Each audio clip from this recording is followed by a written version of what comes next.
Good evening, good afternoon, good morning, wherever you are. Dear colleagues, I am very excited to be a moderator today. And we have 4 excellent presentations in our panel. And I am very proud to present them. But as has been already mentioned, these 4 presenters will speak for about 15 minutes. Then we have 5 minutes for question and answer. Please prepare your questions. You can write them in the chat. But also, we will have 10 minutes at the end for overall discussions with all the participants. Now, I would like to quickly introduce our first speaker, because I think all 4 excellent speakers, and I personally know many of them, and I would like to hear more from other people that I would like to meet more. Well, the first speaker is Gulmira Kanay, and we worked together in one university some time ago. And Gulmira Kanay will be talking about exploring the development of teacher leadership in schools in Kazakhstan. Very briefly about Gulmira. Gulmira is the chair of the managing board at the Kazakh National Women's Teacher Training University in Almaty. And she also taught English for specific purposes and worked as an administrative staff member in higher education institutions in Kazakhstan prior to completing the Talab Scholarship, and which was fully funded, and she went to study at University of Cambridge, Faculty of Education. Well, in her thesis, she explored the facilitation of teacher leadership in schools in Kazakhstan. And Dr. Kanay, the current research interests include development of teacher leadership, school funding, and inclusion. Well, dear colleagues, let's listen to Gulmira's presentation. The floor is yours, Gulmira. Please, you're welcome. Hello, dear colleagues, friends. Здравствуйте, коллеги, друзья. Salaam alaikum, as we say in Central Asia. It's a great pleasure to be part of this wonderful event, and it's a great pleasure for me to share the outcome of our research. And today I am sharing the outcome of our research on behalf of several people, as this is a research group, and which consists of myself, my colleague, Dr. Matthew Courtney, and my other colleague, Alexandra Nam. And I'm going to share the outcome of the first year of the program, the intervention program, which is called Teacher Leadership in Kazakhstan. And it's based on a mixed method. I will talk about the rationale of the whole study, the program itself, the participants, the evaluation process, the challenges and opportunities of developing teacher leadership in Kazakhstan, as well as our plans for the upcoming years. So as many of you may know or may not know, secondary education in Kazakhstan has been undergoing a huge education reform since 2011. We've updated the assessment system, we've updated the curriculum, we introduced trilingual education, and many other very much challenging changes that are going on in schools in Kazakhstan, and teachers are being very much challenged to revisit their understanding about teaching as well as their practices. And recently, the government has been pushing towards autonomy. As you may know, 95% of the schools in Kazakhstan are led by the Ministry of Education, which is a very much centralized system, as maybe many of the Central Asian post-Soviet countries.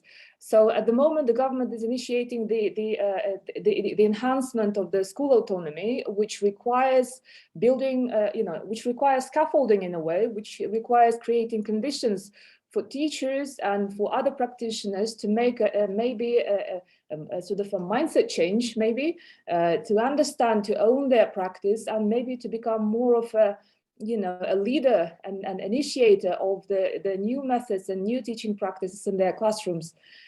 And becoming as well an activist teachers, I guess, to fight for their own understandings and for their own, spaces, which is always being sort of inhabited, or you may say, challenged by the centralized, system, the Ministry of Education or other authorities. So the intervention program is called Teacher Leadership in Kazakhstan, which which is led by several organizations, and funded by the Soros Foundation, then led by the private institution School for All. And then we have international partners, HeartsCalm Network, which is a huge practitioner-led network located in the UK, which are aiming, the network is aiming at enhancing teachers' roles in education reform in the UK, as well as developing teacher leadership. And the network has its sister organizations, including teacher leadership in Kazakhstan, and departments of education and schools. And I used to be part of Nazarbayev University Graduate School of Education, as Dusan mentioned, and we used to be colleagues. But at the moment, I'm working in one of the leading national universities based in Almaty. But the project has been done when I was part of a different university. But anyway, so the key notion that we are exploring in this study is the notion of non-positional teacher leadership. We understand that the concept of teacher leadership is very much broad and is interpreted differently in different contexts. For example, in the US and Australian context, we see that teacher leadership is very much about positions and roles, teacher mentor, teacher coach, or the head of the departments. Their practices are known as leadership practices. Whereas what we are doing is completely different. We are looking at non-positional teacher leadership as more of a practice rather than role, whereby teachers take initiatives, develop action plans, and introduce a sort of systemic and systematic change in their classroom or school practice, or even outside their schools. They go beyond their schools and introduce change at the community level. So the aim of the intervention program was to establish the practice of non-positional teacher leadership in schools in Kazakhstan, build capacity for continued support for the non-positional teacher leadership, and developing leadership capacity in schools in Kazakhstan, as well as advocating for teacher leadership. And the program participants who decided to join the program voluntarily were 16 schools located in 4 different regions of Kazakhstan. And in year 1, we had more than 150 teachers, 32 facilitators who led the program, and 16 school principals who were part of the program. In year 2, the number doubled, so we have even more, a bigger number of participants in schools. And year 3 is also, we are planning to extend the program. So the whole idea of the program was based on a strategy which is called the Teacher-Led Development Work Strategy, which was developed back in 1990s at the University of Cambridge Faculty of Education by a group of scholars and practitioners. So the strategy consists of 7 key steps. So at the beginning of academic year, teachers clarify their professional values, then they clarify their concerns. Then they develop that concern into a project, which they call a development project. And then they lead that development project in collaboration with their students, with the parents and other stakeholders throughout 1 academic year. So as you can see, the program is not only about teacher leadership development, but also a sort of a continuous professional development, which is taking place within the school and owned by the practitioners. So at the end of the event, teachers, share the outcome of their development projects. And in year 1, we sort of started the project. We identified the schools. We led the group sessions and school network events, which is a very, very important part of the program, when teachers from different schools, from different regions come together and share their practices and share their concerns and development projects and help each other with the feedback. And yeah, so these are the pictures. So all of the actions that took place within 1 academic year, and it's still going on. So as I've already mentioned, we have this very much extended sister networks based in the UK, in Egypt, in Malaysia, and in Eastern Europe.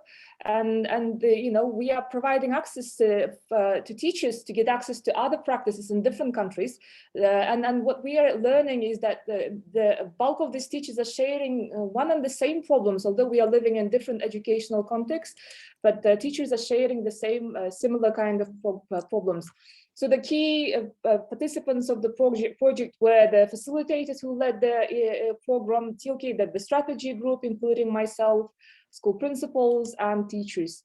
As you can see, the program participants, the teachers, as you can see, the bulk of them were female teachers, which is a sort of a normal practice for many of the post-Soviet countries, who have more than 12 years of, average work experience. In Kazakhstan, we categorize teachers into several groups: teacher master, teacher researcher, moderator, expert, and just another, sort of qualification categories. And the bulk of them were teachers moderators who were planning to do research and obtain sort of a teacher researcher qualification. So we also have facilitators. The bulk of the facilitators were the head of departments, the vice principals.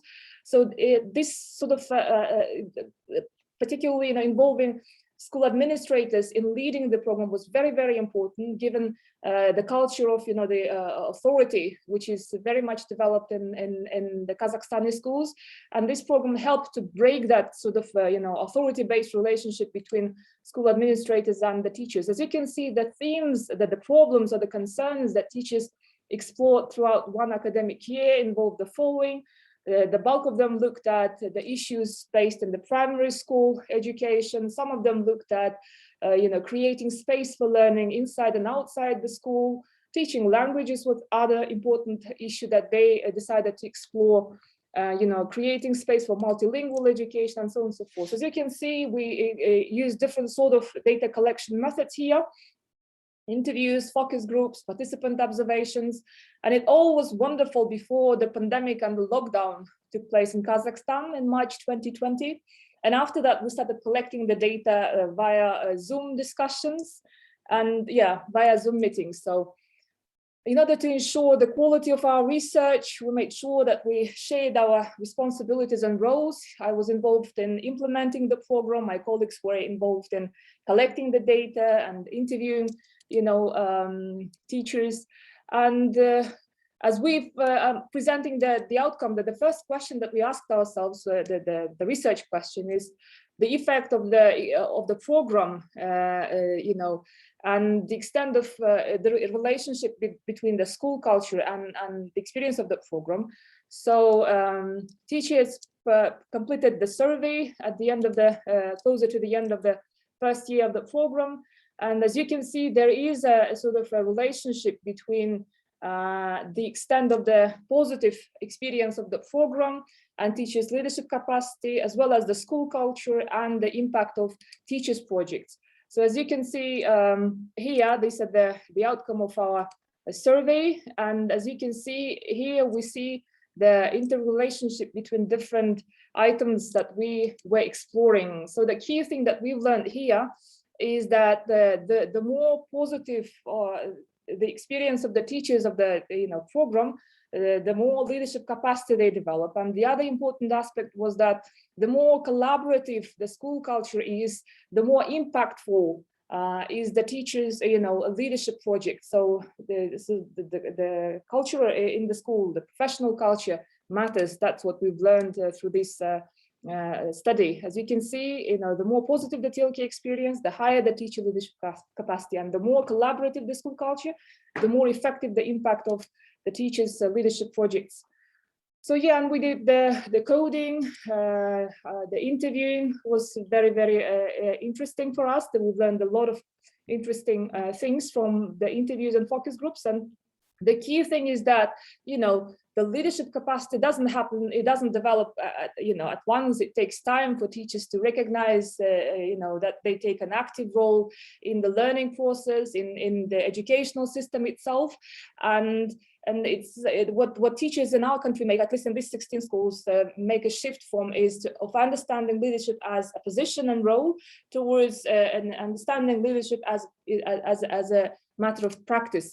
So as you can see from the quotes here, if at the beginning of the academic year, when we started the program, the intervention program, the bulk of the teachers believe that leader is someone who is on a white horse and others are out there somewhere, the followers. Whereas at the end of the academic year, teachers, started looking at their own practices, and some of them were saying, like, when you draw on your professional and moral credibility, you can influence other colleagues and lead people and, have an impact on the existing practice. So sort of leadership capacity, can develop, but it takes time, and certain systemic and systematic strategies. That's what we've learned from the outcome, the qualitative part of our study. So as we can see here, the challenges are very much about the practices. So although we are introducing this new curriculum and new assessment system, which are basically based on the constructivist view, constructivist approach of learning, it very much contradicts the teachers' existing beliefs, whereby, we are still practicing this very much transmission-oriented type of learning, instructional approaches. And however, when you systematically create conditions, the teachers' understandings of the practice or their beliefs can, be challenged and they can change. The bulk of the teachers noted that they lack experience with the problem-based project, leading the project. Some of them, found it challenging to reflect on their own practices. So those kind of, changes. And the key thing is the fear of failing. That's the key problem that we've learned here, as the bulk of the teachers have this A student syndrome. The other problem was related to again, the beliefs of the teachers related to the leadership practice itself. In relation to the program, facilitators felt that they needed more hands-on support. School principals, although they play a key role in teacher leadership development, they had a little access to the program because of the lack of time and other issues. What else? So these are the quotes that came from the teachers. What they very much appreciated about this approach, about this program, was that they had an opportunity to talk about the existing problems, identify those problems, and then solve those problems themselves. And they believed that this was very much, enlightening and empowering experience. The other problem was, again, the culture and the structure in the schools, again, authoritative organizational structures, excessive workload, lack of time, the inertia, which is very much widely spread in many of the state schools, but however, when you create right kind of conditions, as well as, create conditions for empathy between school administrators and teachers, there is a possibility for teacher leadership, for building a condition for teacher leadership to take place in schools. What else? Teachers talking about the program, the impact of the participants development project was very, very, I think exciting, because when some of the projects looked at how to enable, developing teachers' ICT skills, for example, we had one teacher who started the project looking at his own students' ICT skills, but when the pandemic and the lockdown started, he created his own website where he shared all the, tools and instruments and how to teach online with the other teachers in different parts of Kazakhstan, and he became a very, very much popular among his colleagues, and that was very much, inspiring, we believe. So as you can see from the quote here, he created his own website, which is called Zdenim Pass, and he's been supporting throughout this lockdown period his colleagues who also teach physics just like himself. So the plan for the next the third year of the program is to continue creating conditions within schools for teacher leadership development and learning about the other elements that have an impact on that process, influence that process. Yeah, the other issue is to learn more about the school-based professional learning, because at the moment, the CPD, that's continuous professional development, the concept itself, is not very much well understood in our country. It is interpreted from the policymaker's perspective as an act of, a career advancement, for example, which can take place once in 5 years. Whereas we understand that continuous professional development is something that takes place on an ongoing basis, practice-oriented, and ideally takes place within the school and organization. And we need to challenge that kind of, understanding at the policy makers level. So the other problems is, again, is the Stavka system, which is, I think, common to maybe many Central Asian countries, which we need to revisit, which creates a lot of issues related to the teachers' workload. Although the government is, introducing a lot of policies at the moment to, create conditions for teachers to sit down and reflect on their own practices, but we believe that it's still not sufficient. So the question for us that we are raising, especially given my current position, is how do we build networks or build a bridge between pedagogical universities and the schools so that, you know, doing that, we can empower each other, we believe. So as a pedagogical university, we learn from the practitioners, and practitioners can teach us what they need, and then they can learn with us, you know, doing different sort of projects, studies, research, and you know, different kinds of activities. So this is it. All I wanted to you know, share with you today. If you have any questions or further questions, you can contact us by the following email addresses. Thank you very much for your attention, and looking forward to your questions. Thank you.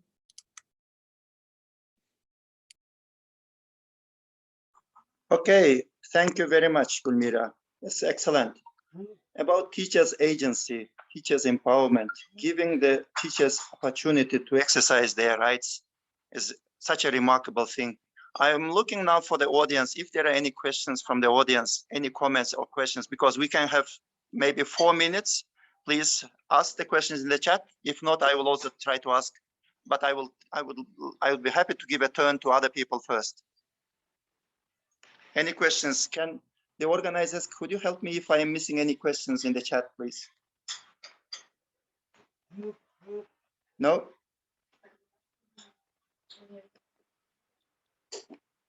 Okay, there is a question. Gulmira, do you want me to read out, or you can read it in the chat? I've already read it, and it's a very, very interesting question, and thank you very much for the question. No, we didn't look for we didn't measure or, you know, collected any data on teachers' motivation prior to the intervention program or the selection of the participants. The key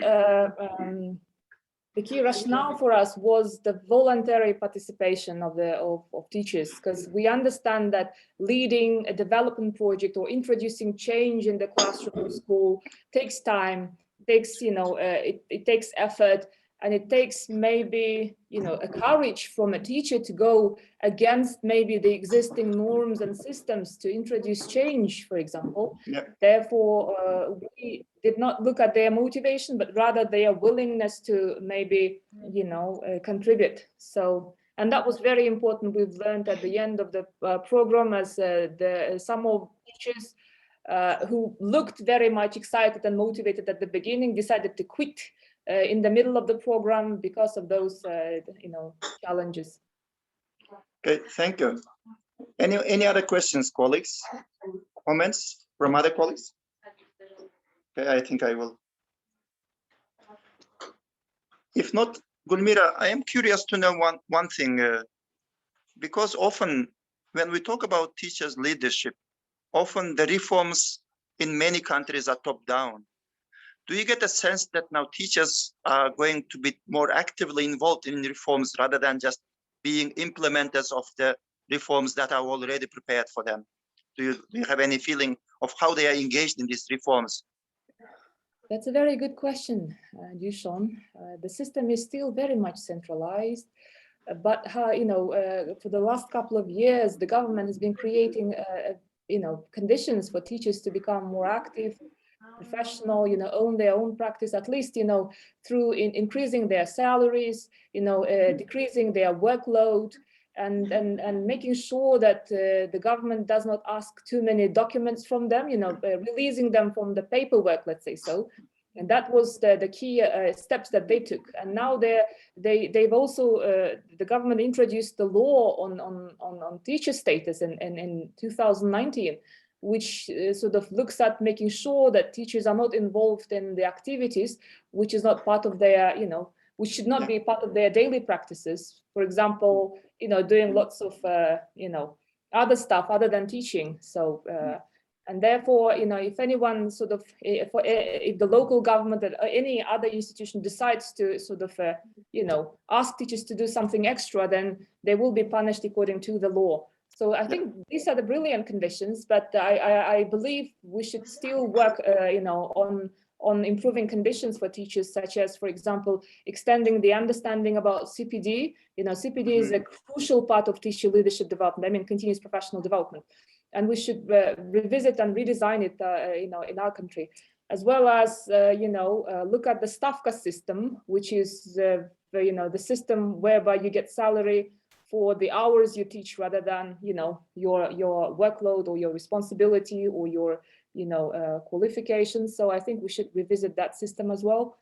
And again, look at the preschool training, which is what we are teaching in pedagogical universities. I think that's the crucial thing, whether we are enabling future teachers to become leaders at the university level, to become agential, I think, so that when they go to schools, they create a different environment, they change existing cultures. So I think those are the issues that we should be addressing in the upcoming years. Thank you. Thank you, Gulmira. Brilliant, very inspiring. And I really hope that this initiative will become upscaled across the country and that there will be sustainability. And I apologize, Gulmira. I will ask you to wait with us, stay with us. If there are questions in the chat, please respond to them also. But at the end, we try to have a summary discussion at the end. But now, dear colleagues, it's great privilege for me to introduce the next speaker. Actually, there were two speakers, but one of them unfortunately couldn't come because of the ministry commitments. But that person is the president of the Kyrgyz Academy of Education, Nazira Dusheva. I know her very well, very strong professional.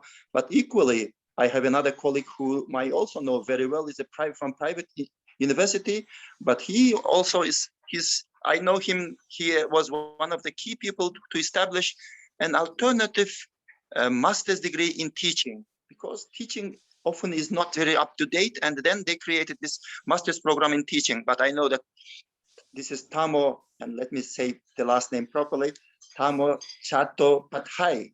He's going to talk about quality management of teaching and learning approaches and models. Tamo, the floor is yours, 15 minutes. Thank you very much, Dushan, for the kind introduction, and guests. I'm terribly sorry that my primary presenter, Dr. Dusheva, is unable to join today. She was summoned literally last night, and so unfortunately this presentation is not going to be as good or as it would have been with her presence, but I'm joined by two of my colleagues from the Institute of Education at the American University of Central Asia, who would also contribute towards the end of my presentation. And I will try my best. Dushan, please give me a signal if I'm coming close, okay? Because I am full screen, so I can't see the clock here. So, in some ways, it's good that we are coming after Professor Gulmira Kanay's presentation, because she was talking about the, a continuous need for continuous professional development, potential of linking pedagogical, pre-service programs with what's happening in school. In some ways, what we are going to present is really, a renewed focus on mentoring practices as a possible intervention to promote broad-scale continuous professional development of teachers, professionalization of teachers, and agency of teachers in the education system. And this is a conversation that we at the university started with Nazira while she was the director of the Republican Institute of Teacher Training, which is the key in-service professional development entity in the country, in Kyrgyzstan. Now she's at the Kyrgyz Academy of Education, where she has more of a mandate to think of professional standards and qualification frameworks of teachers. So, I really wish that she were able to contribute more to how this practice-based technology-enhanced mentoring model could become part of a teacher professional development fabric in the country. But in her absence, I'm just going to focus on the model itself, the way we have developed it at the Institute, and the way we are now trying to, do some outreach with some of the other public institutions in the country. So at the very core is clearly, we see teachers, and my slides are in Russian. I'm speaking in English. I hope that's helpful. So basically, we really understand in teacher education that teachers are knowledge workers who thrive most and grow and develop in community of practice. And in ensuring a professional development system for teachers, we understood that the process is extremely important. Okay, so it's not so much about, you know, about the technology and the pedagogy or the of teaching and learning, but more how this knowledge would be delivered to aspiring teachers and or practicing teachers. So essentially within our almost 4 years ago, within the American University of Central Asia, when we launched the master's degree in teaching, for which Professor Shamatov was actually one of the advisors and reviewers of our program to ensure quality compliance with the Kyrgyz requirements, ministry requirements.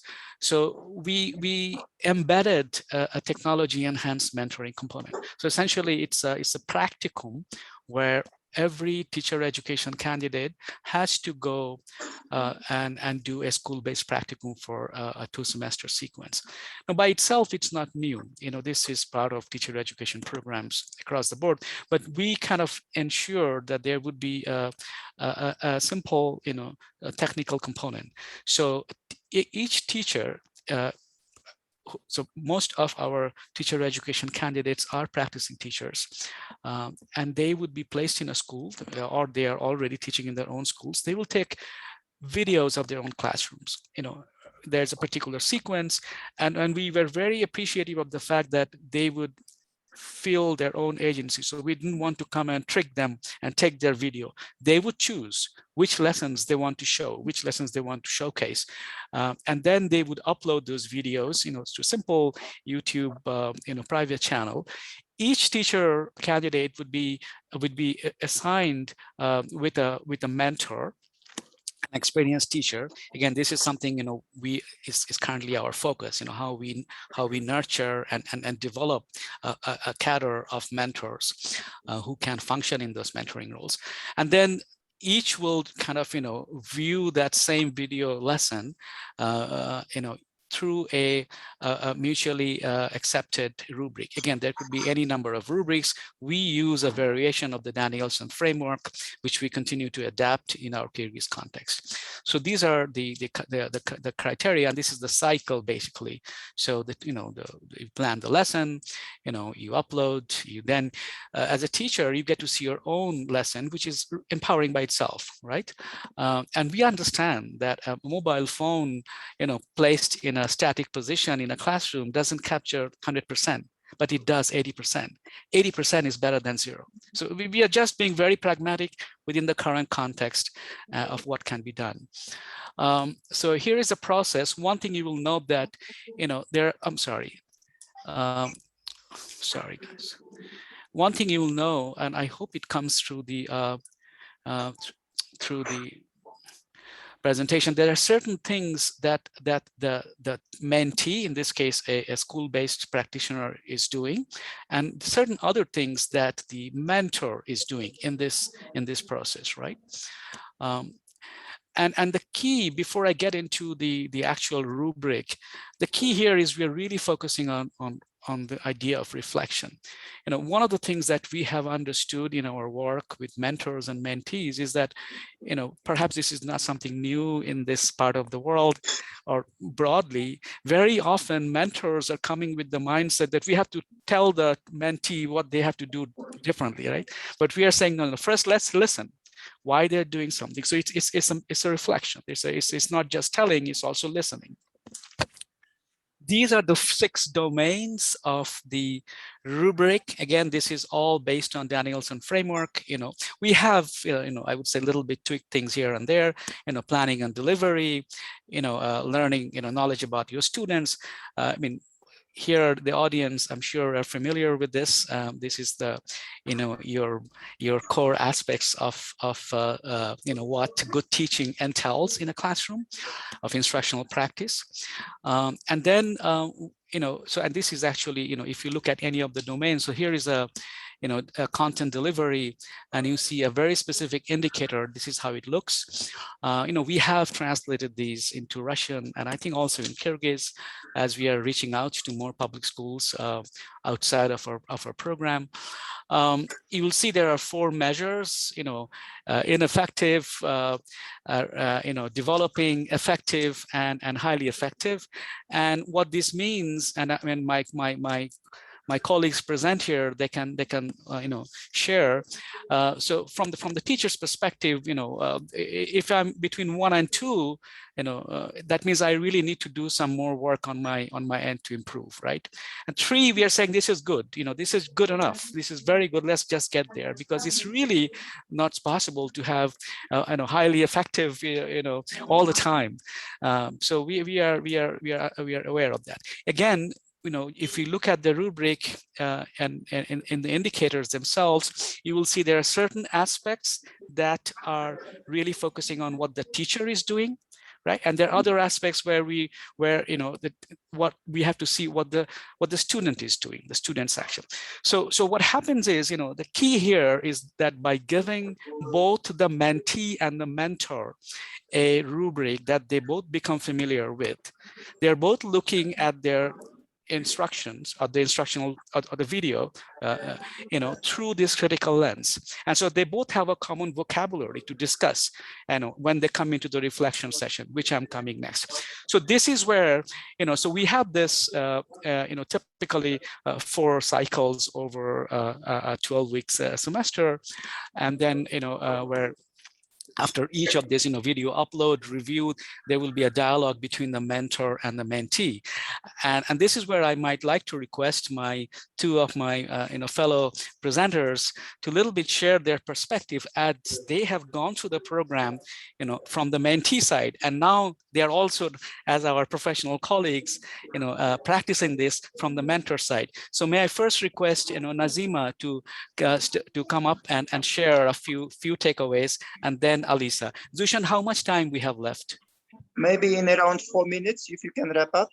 Okay, so please, a couple of minutes, please. Nazima. Hello, dear colleagues. I'm very happy to be here with you today.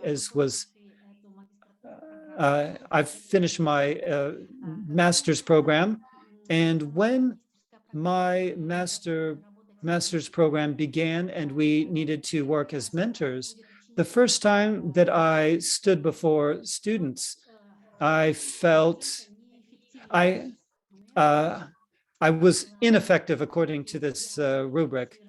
Then I began reflecting upon my results and my work. How can I improve my lesson, how I'm presenting content, how I manage the class, and so forth? I reflected and shared this with my mentor. And after sharing my thoughts with the mentor, I felt much more prepared as a new teacher coming before a classroom. I realized my mistakes only in the process of sharing them with the mentor, sharing the things that I had perhaps failed to convey to the classroom. And after sharing this, I simply needed to speak my thoughts to my mentor, like when you're talking to a psychologist, and the mentor simply nodded her head. This was such a valuable psychological assistance for me.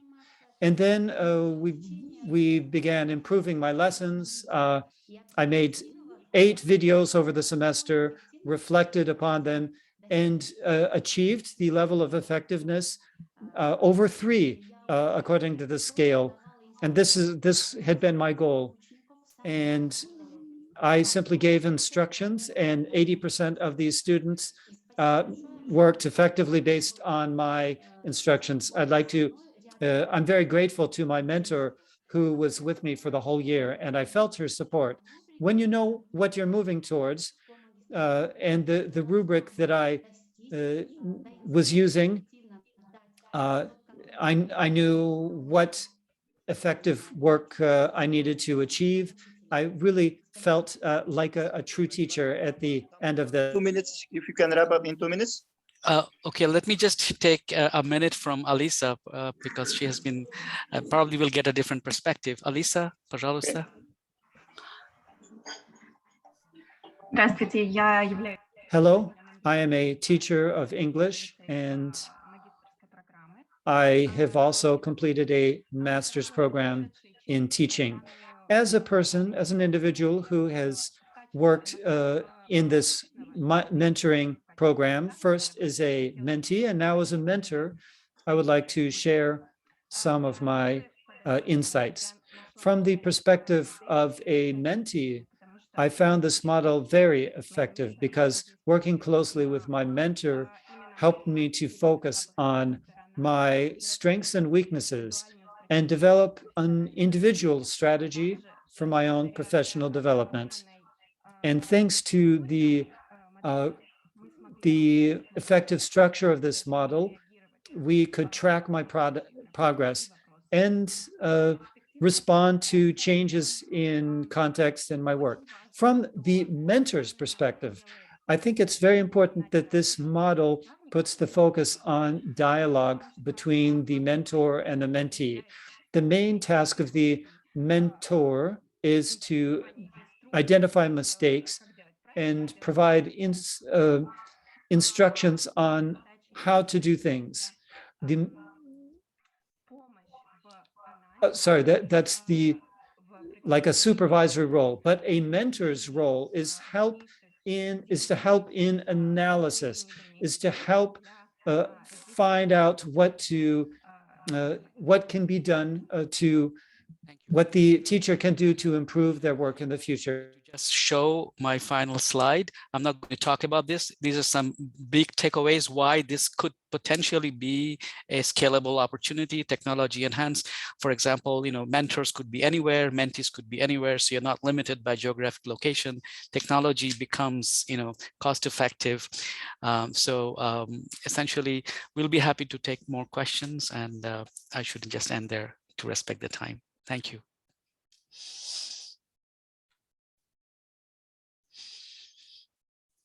Dushan, you're muted. Yes, I think I get muted all the time. Thank you. Thank you, Tamo. I think this mentoring work, such important thing that many beginning teachers actually, they leave teaching profession if they don't get mentoring support. Of course, I'm looking in the chat if there are any questions. Please, Julia or any other colleague, please, could you help me? Because we don't want to miss out any question that our colleagues are asking. I don't see any. Can anyone see?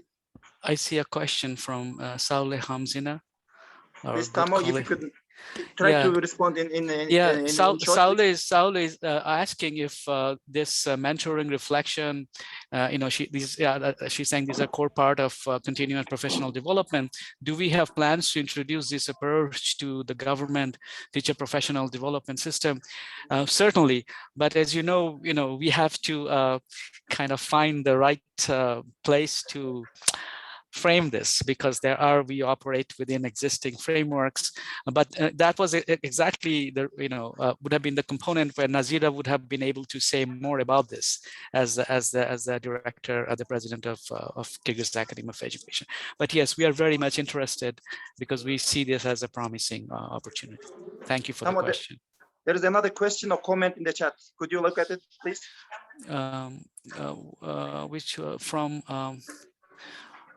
From Julia. From Dex Tong, I think, in the mentoring process, are the learning outcomes deliberately factors in the feedbacking on the feedback centers on the teacher's performance? I don't know. Oh, I mean the learning outcomes of the students. Yeah. Well, we are really looking at instructional management of the teachers themselves. And these are, you know, 4 snapshots, and essentially within the scope, we really want the mentee to decide with the mentor, okay, this is the area I'm focusing on. So we are essentially really focusing on the teacher's instructional capacity, and not so much on the, you know, end of semester, you know, grades of the students. We are really looking at the classroom dynamics. That has to be a, you know, a separate, I would say, initiative. Thank you. Thank you, Tamo. And Tamo, I have a question. Maybe you can respond in chat, because we want to give the floor to the third person. My question is about similar to Gulmira's presentation. What is the sustainability and what's the financial incentive for a mentor? Why would the mentors be interested even doing all this work? If you could respond in the chat by writing it. Thank you, Sure, Tamo, and your I'll team. do that. Excellent presentation. Thank you. Quite remarkable. Thank you. Thank Well, you. dear colleagues, now, if you allow me, Julia, can I go to the next speaker? Because I'm watching on my time all the time. Okay, thank you. The next speaker, I'm very excited to present you our colleague from Georgia, Rusudan Chanturia. She's from Georgia, and she's an education specialist. She's been in the education sector of Georgia since 2004, and she's engaged in the implementation of various educational reforms, advancing access to quality education, human rights, civic integration. At different times, as an education specialist, she worked with the Ministry of Education of Georgia for 7 years. Well, I'm looking forward, please. And your title is Teachers Professional Development in Georgia, System-Related Challenges and Opportunities. Please, Rusudan and colleagues, please write your comments and questions in the chat. Thank you, dear Duishan. Can you hear me?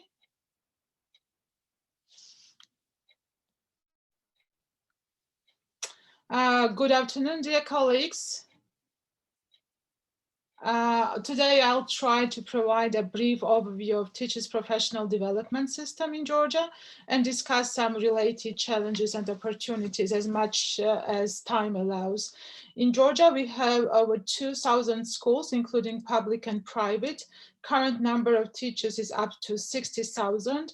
Since 2003 and Rose Revolution, after embarking on a mission to undertake cohesive reforms to transform education system, the Ministry of Education has been introducing various interventions in teacher professional development system, including preparation of educational resources, introduction of teachers professional development scheme, trainings, and teacher certification.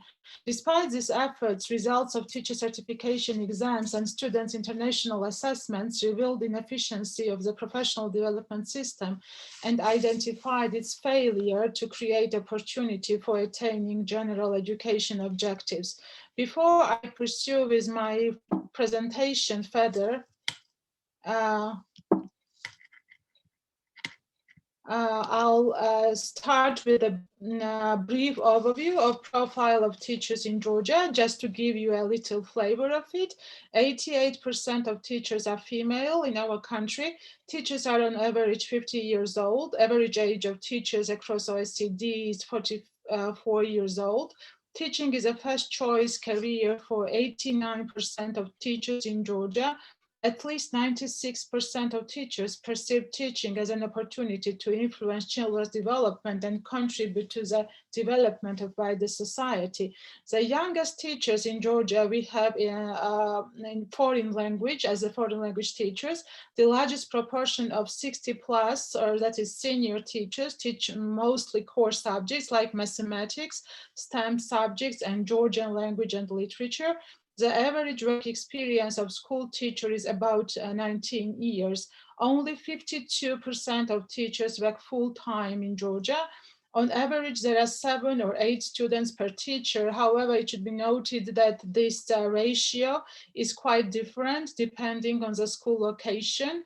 We have schools with 1 student per teacher, for example, and schools with more than 22 students.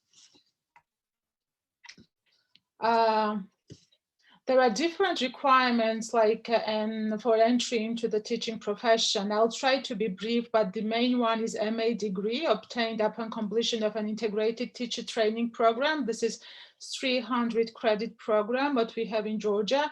Another way is master's degree in education and a proven competence in subject area. When I say proven competence, it means teacher certification, a bachelor's or master's degree in the subject area, plus the requirement is a completion of teacher training program within 2 years of starting work as a teacher.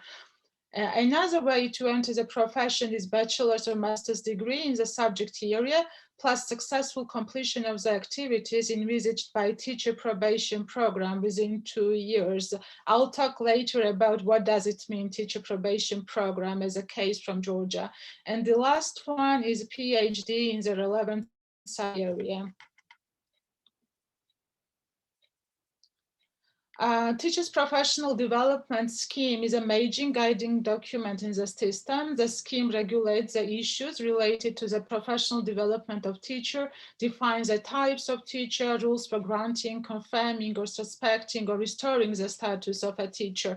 According to the current scheme, there are 3 types of teacher, what we have in Georgia: senior teacher, leading teacher, and mentor teacher. This is very recent change in Georgia. Before we had different types of scheme, and we used to have also what we called practitioner teachers. Hierarchically, at this point, the lowest status of teacher is senior teacher status, while the highest status is mentor teacher status. Tama talked about a lot about the importance of mentor teacher.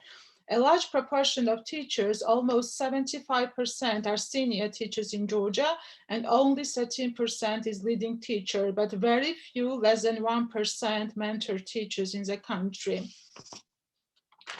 I think it should be pointed out that a change in teacher status can have very substantial impact on teacher's salary. For example, if you are a mentor teacher, additional salary will be about $400 and if you are like senior teacher, it will be like over $200 a month.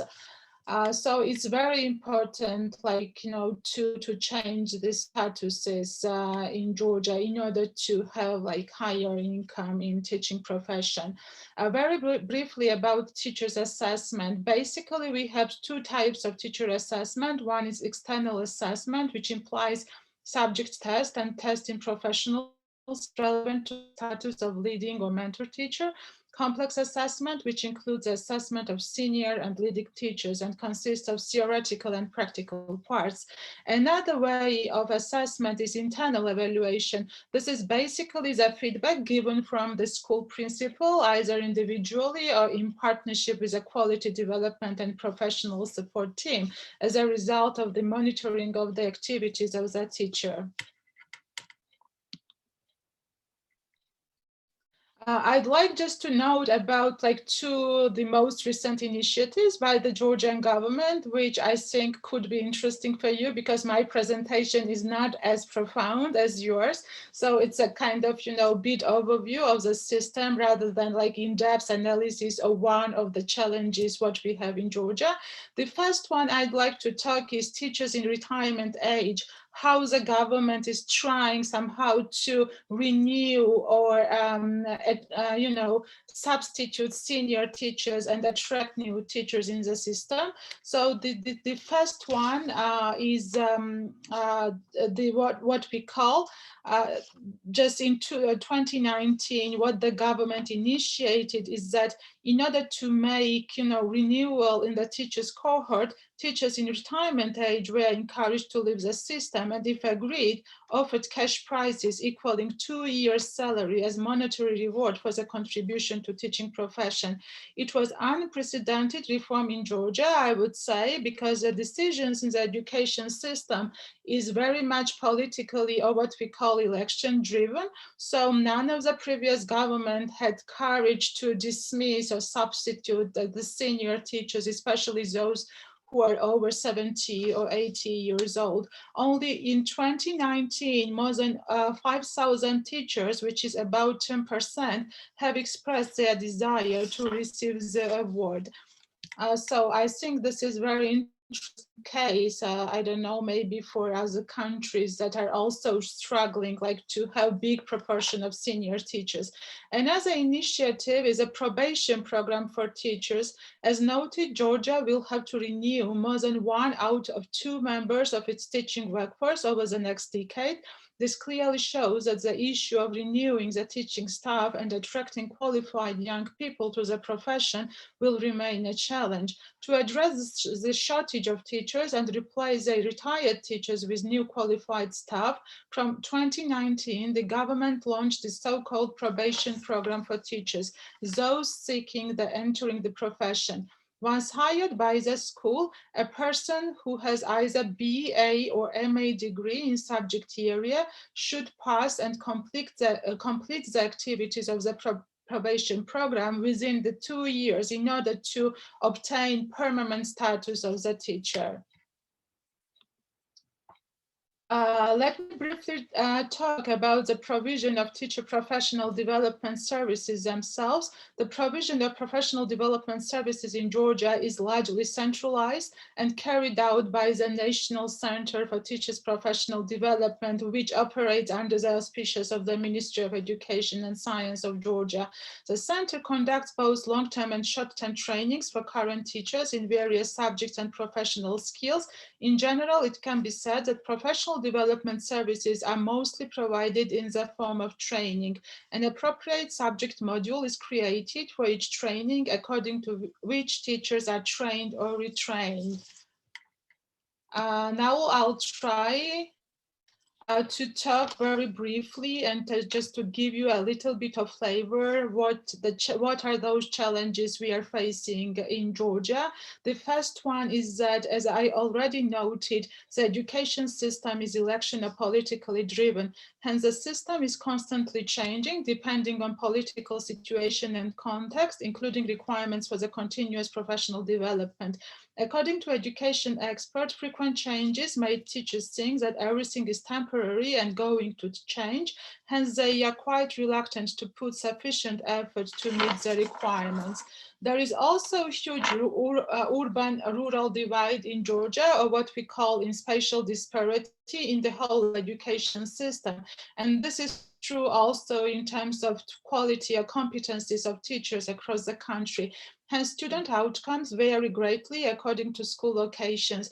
There are big differences also between Georgian and non-Georgian schools. When I say non-Georgian schools, I imply the schools where the language of instruction is not Georgian. And these non-Georgian schools are located in the regions compactly settled with ethnic minorities.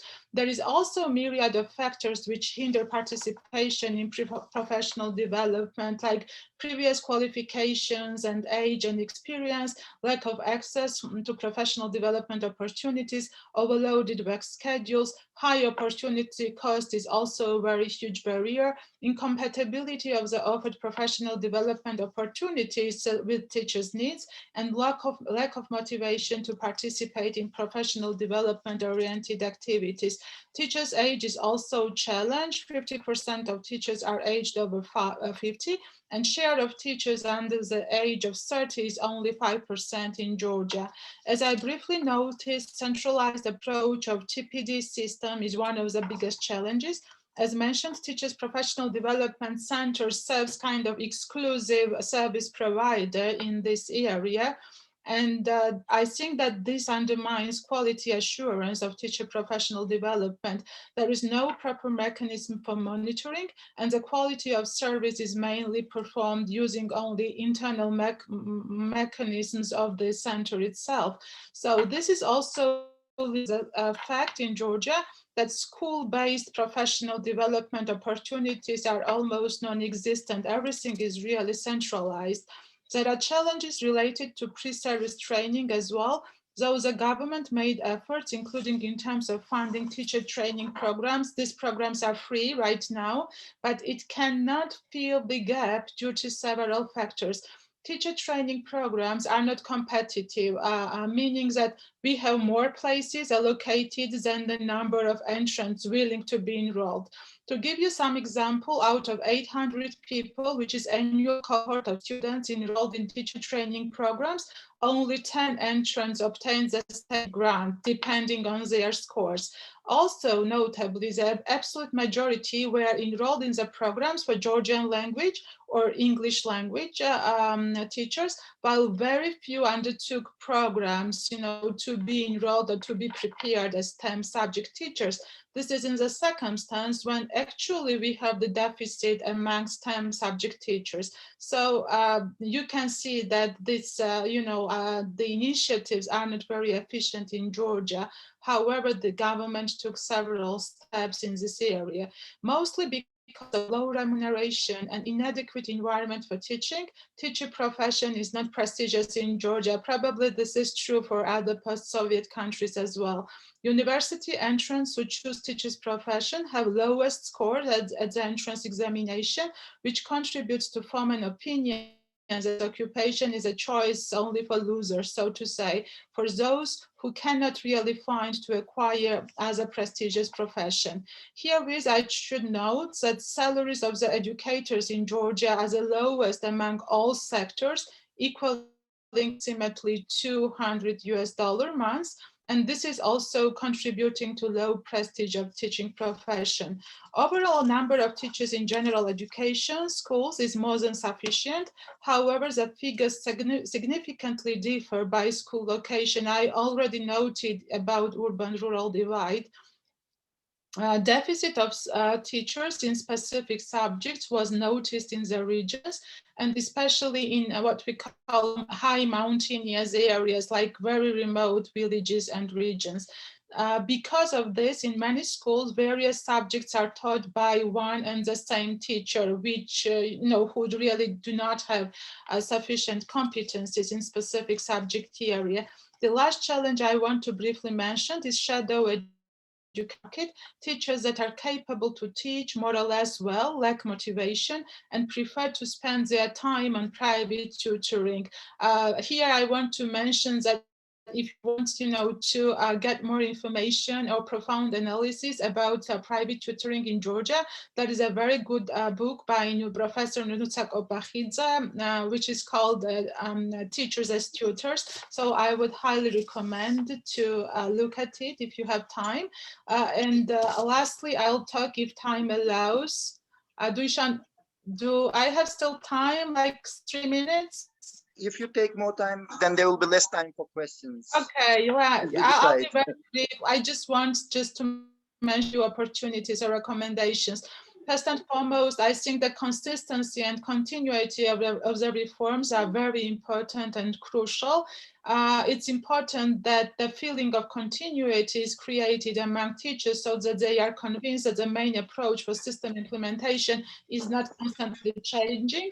According to education experts, if and how the teacher education university programs are going to be changed will be very important for the success. And also the complex motivation mechanisms are needed to be created in order to attract new qualified staff into the teaching profession. The government should also focus on strengthening, I think, school principals' role and especially school-based professional development opportunities. Scheme diversification will be important. I mentioned teachers' professional development scheme as a major document, but it's not diversified. It's not tailored enough to consider, the context of specific school of the region. Lastly, when providing teacher professional development, it's essential to invite external training providers with quality assurance and by maximum reduction of bureaucratic barriers in the accreditation process. It is important also, I think, to determine the funding procedures for teachers to pursue continuous professional development, for example, like voucher system or something like that. I'll stop here and give you an opportunity to ask you questions if you may have. I really apologize. Again, this is not really like profound analysis. Okay. It's kind of, Thank you. broad Thank you. overview of the system in Georgia. Thank you. Let's very take much. only 2 minutes. If anyone has got any questions or comments, and also Sudan, if you look in the chat, there is a comment. I don't know whether it's your colleague. She is writing about the article. But anyone has got any comments or questions to this presentation from Georgia? As you see, Georgia and Central Asia, apparently they are not very close, but there are a lot of very similar things. So you can see Kyrgyzstan, Kazakhstan, and Georgia, and you can see a lot of things that can resonate. Any questions, colleagues? Any comments?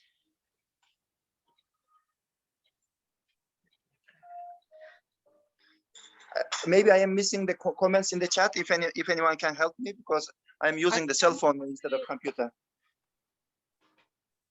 Yes, please. If not, I can ask my question. Oh, this is yes. Sorry, I cannot pronounce properly. Segao Bohajo. Sorry. If you can introduce yourself, and if someone can give a floor to switch on her mic, maybe she can ask. I suggest that will be only one question, because we need to move to the last presenter. Thank you very much. I think I can see you and you can hear me. Yep. Please. Thank you very much for creating this presentation for teachers and the students related to the quality of education system. First of all, I like to say I'm from Ethiopia, from Wolaita Sodo University. I'm a lecturer of physics department and a researcher on the area of the elemental analysis. When I come to your the webinar presentation, it is very interesting and really the one that's currently mattering for all over the world, not only in one country or one area, all over the world. The quality assurance must be the first focus on students' achievement. In order to do that, I hope the teacher career and the professional developments must be given the basic opportunities. So when teachers are training in universities, colleges, they should be equipped with all the knowledge, skills, and other related ways how they can teach when they are interacting with their classrooms or students. So that's what I have to say for your comments and suggestion. When I come to my first question, related to the quality assurance, I think for especially for science, technology, engineering, and mathematics related areas, the theoretical part does not matter only. It needs equipments, it needs laboratories, it needs interactive works. So how do you think that this quality assurance can be applied in those areas where there are no laboratory equipments? For instance, no experimental areas, augmented realities, virtual realities. There are so many schools, there are so many communities which do not have such laboratory equipments. So Okay. how we can cope up with this for further quality assurance? Thank you. Thank you. The question is really, with a shortage of resource, how do you do professional development in Georgia?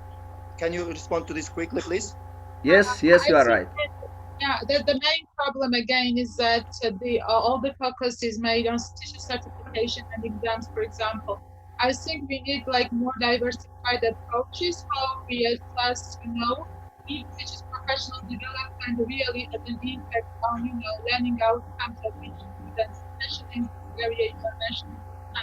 It could be done different way, and I think the role of school and school principals or like colleagues would be very important, rather than having some centralized approach that we are like controlling or assessing everything. So this could be different, like class observations, for example, or like mentoring, what the other colleagues were mentioning. For example, video observation is also possible, but different activities should be incorporated, and the system should not be based on only certification and exams in order to assess teachers' competencies. That's my understanding. Okay, thank you very much. And I think there is a comment in Georgian that I don't understand. And Rusudan, maybe can I ask you also to respond in the chat my question, because I think we need to start the next presenter soon. I'm very curious to know about, because centralized professional development has a lot of weaknesses, including there is no needs assessment, there is no follow-up, and more all over the world, there is an attempt to move away from centralized to school-based professional development. If you can write in the chat, is there anything being done in Georgia on the school-based professional development? Thank you very much.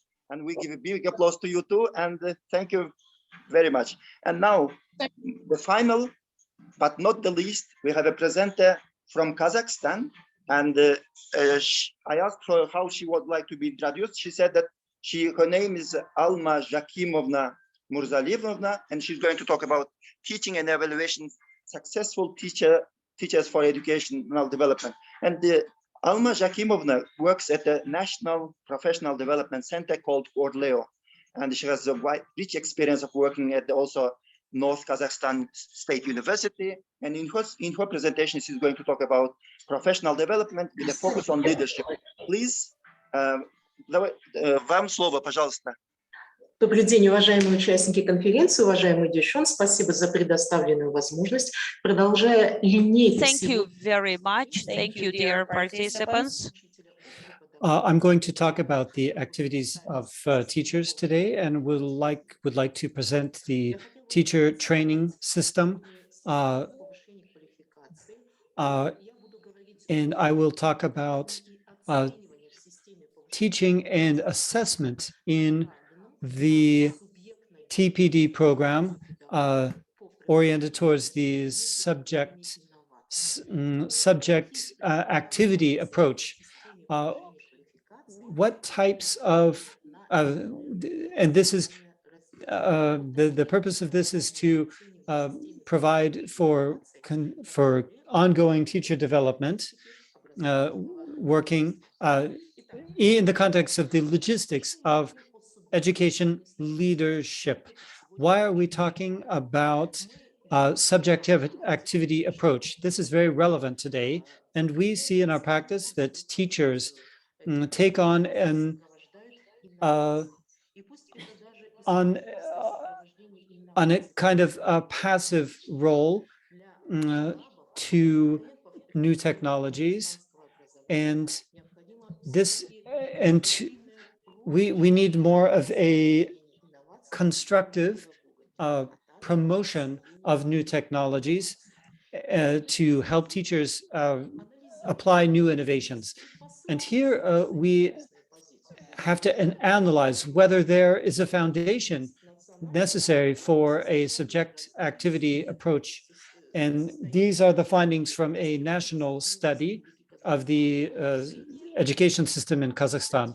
The average age is from 30 to 41 years of age, and this is the ideal age for adopting new innovations. As for a higher education, between up to 90%, from 64 to 90%, have a higher education, which is also adequate for adopting new innovations.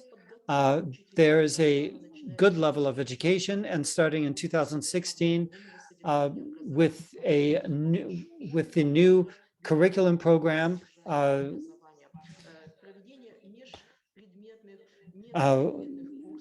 there are also different types of courses, meta courses, and this is all conducive to a subject activity approach.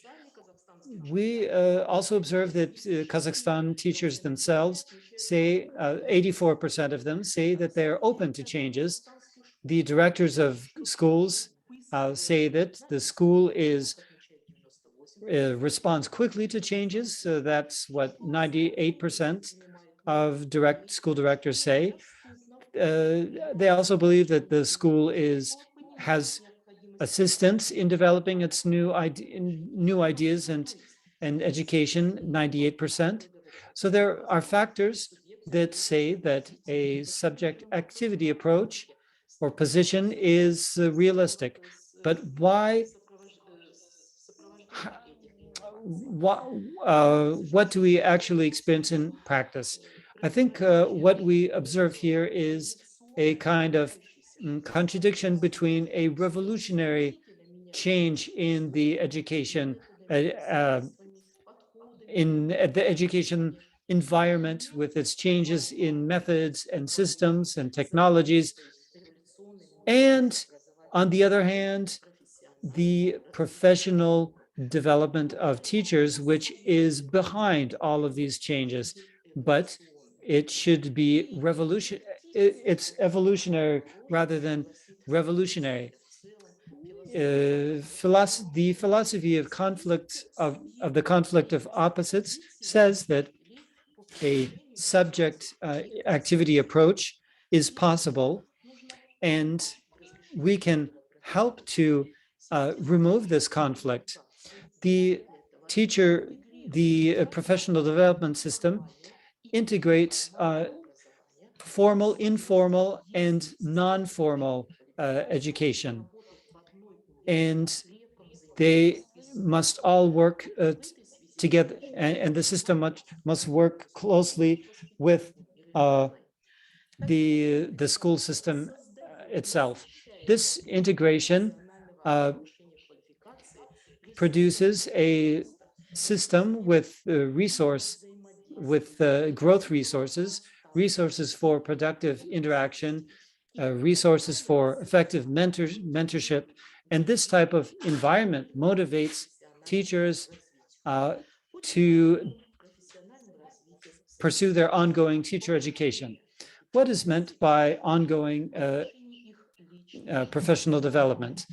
This is improving their competency in the context of personal, social, and organization relationships and goals. And I would add to this, it's also values also improve. So this connection between goals and values help them to successfully develop in their career capacity. As for the integration of three types of education in the career development system, what do they have in common, these three types of education? And we see educational leadership as the force that combines all three. So considering the nature, the character of a teacher, their resources, we can motivate a teacher to continue their ongoing development. And this becomes a kind of philosophy of career development.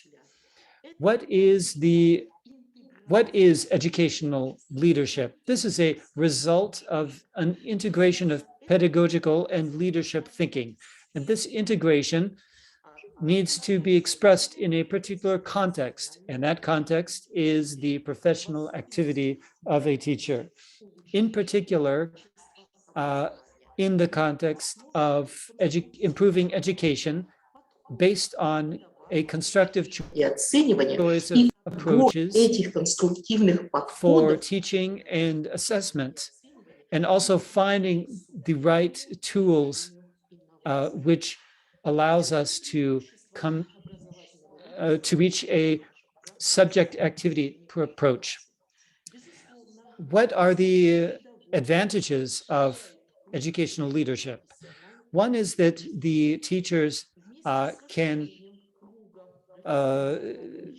they become more competent in more areas of professional activities, and they develop more ways of resolving issues and developing their professional capacities. And this also lays a groundwork for interaction of management and leadership. In Kazakhstan, I have to say that controlling or management dominates leadership.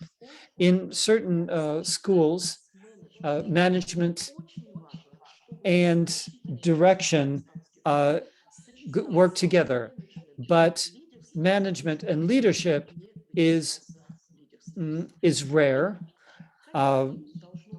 So what should teaching be like in order to provide educational leadership from a subject activity approach. It needs to be personified. In other words, realized by the subject himself. This needs to be self-instruction, self-realization. And all of this self-development is activated in the case that career development is based on on solving the problems of the student himself. And so the National Center for the Teacher Development includes a monitoring assessment of these problems and needs of students. This type of education also needs to be comprehensive in order to integrate all elements of the triangle of knowledge, education, innovation, and research. And the result of this, what should the content of education be so that the teacher reaches the goal? This needs to be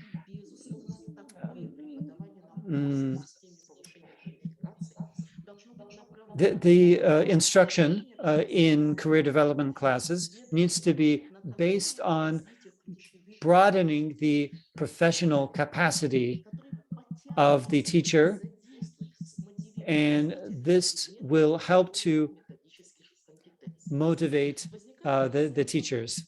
So a question arises: what are the expected results from this type of teaching instruction at career development courses?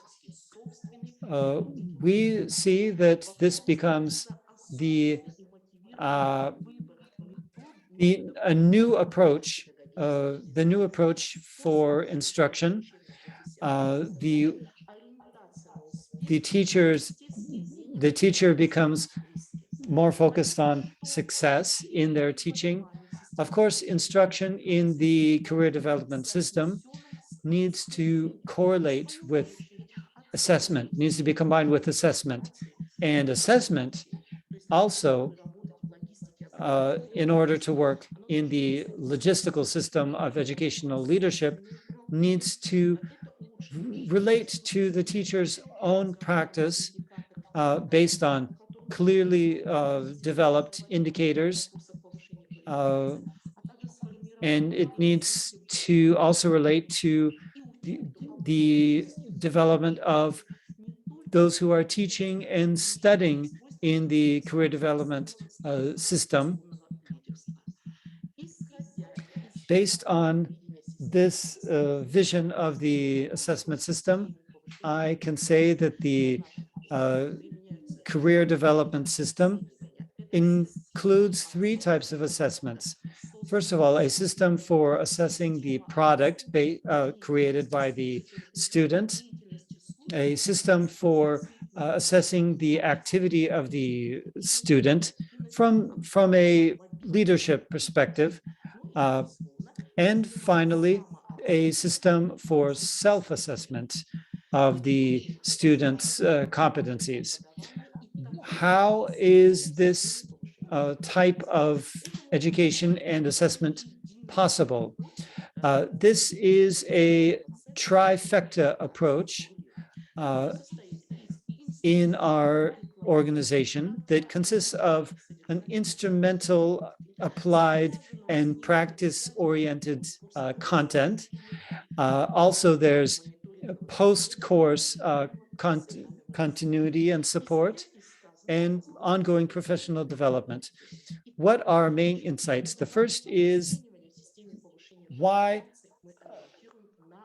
is that we focus on educational leadership, because educational leadership teaches teachers to assess risks and manage them, which is very important in the education system of Kazakhstan, because educational leadership motivates teachers and groups of teachers and the teaching community in their promotion of innovations to change direction and change the management system. And finally, education leadership helps to remove the conflicts between revolutionary changes in education and a sort of evolutionary professional development of teachers. And in this case, the necessary speed of change to work, to operate in a revolutionary program, revolutionary environment comes from educational leadership. Thank you. I finished my presentation. Thank you very much. You have managed to fit in schedule perfectly. I would like to ask a single question.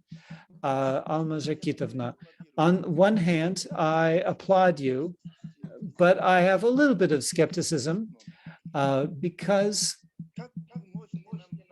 so how can you assure us that this is not another panacea, you know, that this reform won't be forgotten tomorrow or the day after tomorrow, that it won't just be some new fashionable approach? Thank you. I just wanted to ask, what do you mean?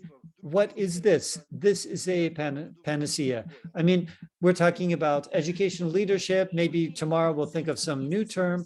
No, I don't think it's a panacea. But if we combine this with what Gulmira said in her presentation, this is a comprehensive approach to developing educational leadership. I work in North Kazakhstan, in the North Kazakhstan Institute, where there's a whole program in the Erasmus system. And if you take what we're doing in the career development system together with my colleagues, this is not a panacea, because in our education, we introduce competencies, projects, especially in our post-course support, which helps teachers develop a career educational growth system. And this is very important for leadership. So that's my response in a few words. Thank you very much. For presenters, and we kind of asked a few questions from each of them, and I was rushing everyone because we wanted to manage the time, because in 2-3 minutes we need to finish and we will have another session. No, but with your permission, we can stay here for a couple of more minutes. I would like to ask anyone from the speakers or anyone from the audience has any points, any questions, any concerns about today's presentations, and then I will try to wrap up in 1 or 2 minutes. Now, please, floor is aimed to any participant. Do you have anything to say? But if you can say it in brief, please. And speakers also welcome to share comments that you were not able to share, please. Yes, can we from East Africa? Sorry, I missed the question. Can we from East Africa in this project? I don't know if they're asking if they can join this project. Probably this is for organizers. I think Julia and my colleagues, probably this question is for you, I think. Gildas, there's a question. Leadership is good, but it is not a mass phenomenon, even among teachers. And I think Gulmira, maybe Gulmira, if you are here, could you respond to it in 1 minute? That only few people are leaders, but others are not. This is not a mass phenomenon. Gulmira, what is your take on that?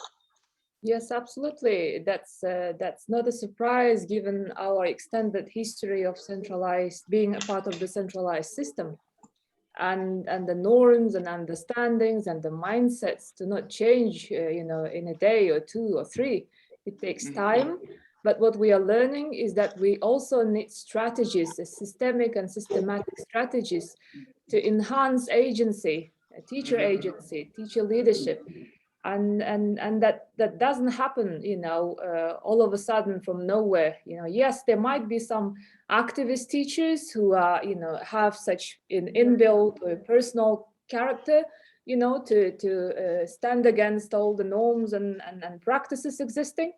But then we need to scale that, we need to scale that practice. We need to scale activism among teachers, and that requires, I believe, support and a strategy.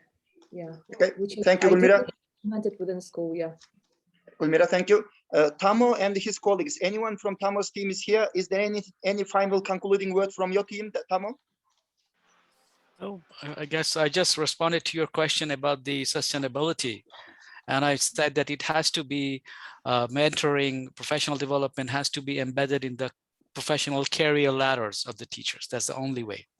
I agree. Otherwise, Thank you. mentors will be saying, why should I spend my time when no one is really giving any incentive? I agree. And our colleague from Georgia, Rusudan, anything that you want to say as a concluding word? Well, I think that the key problem for my country is that the system is not politicized, so to say. That will be like the starting point for me to change and make substantial, impact in this area. If not, if everything is election driven and we are changing from one election to another, I don't think that there are going to be any, tangible impact in this area. So we've seen this in recent days as well. So that will But be my concern, I yeah. kind of look positively at the case of Georgia, that there is a political will, and I would like to hope that education and politics will go in hand, and I think there will be a lot of excellent transformation in the future. Thank you. And Алима Жакиповна, у вас есть в заключение что сказать нашим коллегам? Yeah. Alma, would you like to say something in conclusion to our colleagues?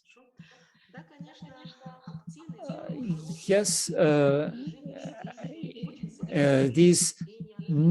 these talks and presentations were very interesting. There's a lot that they share in common, a lot of common themes which show that there are common directions and common areas of emphasis. 1.5 minutes. Well, it was a great pleasure to be your moderator. Sometimes I was hurrying everyone with the time, but I think someone has to be a bad guy, and today I was a bad guy. But I think excellent 4 presentations. 2 presentations on Kazakhstan, 1 in Kyrgyzstan, 1 in Georgia. There are a lot of common things. The main focus, I think, is the teacher and teaching and the quality of teaching, really.